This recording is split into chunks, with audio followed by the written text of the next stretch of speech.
tekereza kuba wifuza umwana ku buryo bukabije ukageraho umugabo wawe umugaragu wawe wibwira ko aribwo buryo buzakemura ikibazo ariko bikarangira byose bisenyutse. Ibyo nibyo byabaye kuri Sarayi yaba yarakoze. Sarayi na Abrahamu bari bamaze imyaka myinshi bashakanye ariko nta mwana bari bafite. Nyamara Imana yari yarasezeranyije Abrahamu ko azabyara ishyanga rikomeye. Igihe cyarashize, kwihangana kugenda kugabanuka, gushidikanya kwinjira mu mutima wabo. Mu kwiheba rero Sarayi asaba igitekerezo gikomeye kandi kitoroshye ko Abrahamu yakwibyarana n'umugaragu we Hagari. Wenda ari ubwo buryo Imana yashakaga gukoresha ngo ashobore gusohoza isezerano ryayo. Abrahamu arabyemera nuko Hagari atwita inda, ariko aho gukemura ikibazo bitangira guteza amakimbirane mashya. Hagari amaze gutwita atangira kwibonamo agaciro gakomeye cyane, agasuzugura Sarayi wari umaze igihe kirekire ababazwa no kubura urubyaro. Sarayi arababara cyane yuzuye ishyari n'agahinda, atangira gufata Hagari nabi. Ubuzima bwe buramuremerera cyane. Yumvise ari wenyine atangiraho gushaka aho ahungira. Hagari arahunga ajya mu butayu, ari mu bwigunge bukabije, atakibona icyizere cy'ejo hazaza.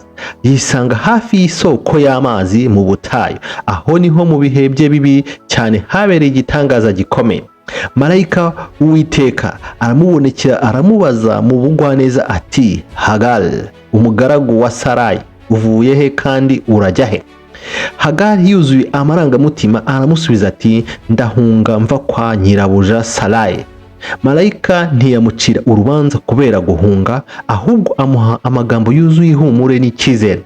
Aramubwira ati, subira kwa Sarayi wigire munsi ye, kuko Uwiteka yumvise gutaka kawe n'umubabaro wawe.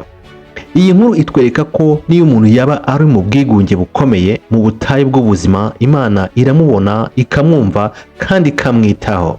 Marayika yahaye Hagari isezerano rikomeye. Yamubwiye ko azabyara umwana w'umuhungu kandi ko azitwa Ishimayeli. Bisobanura ngo Imana irumva, kuko Uwiteka yari yumvise umubabaro no gutaka kwe. Ishimayeli yagombaga gukura akazaba umugabo ukomeye, wigenga kandi uhangana n'ibigeragezo byinshi by'ubuzima, ariko Imana yamwijeje ko izahora iri kumwe nawe. Muri uwo mwanya hagati yahise amenya ko atari wenyine. Niyo yaba ari mu butayu, yemeye ko Imana yamubonye kandi ikamwumva. Yuzuye icyizere gishya asubira kwa Sarayi afashe iryo sezerano mu mutima we, azi neza ko Imana iri kumwe nawe n'umwana we atwite. Nyuma yaho Hagari yabyaye Ishimayeli, aba ikimenyetso kizima cy'uko mu bihe by'umubabaro ukabije no mu bwigunge bukomeye Imana irumva. Ishimayeli arakura aba umusore ukomeye kandi wihangana nk'uko Marayika yari yarabivuze. Nubwo ubuzima bwe butari bworoshye, cyane cyane kuba yari umwana w'umugaragu wo mu rugo rwa Abrahamu, Hagari ntiyigeze yibagirwa uwo munsi wo mu butayu. Imana yamubonye ikumva gutaka kwe.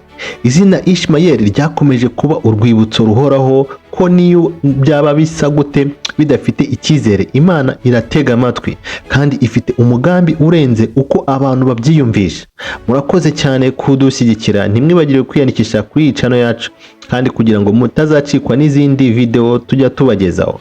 Kandi murakoze, Nyagasani akomeza bane namwe kandi abishimire.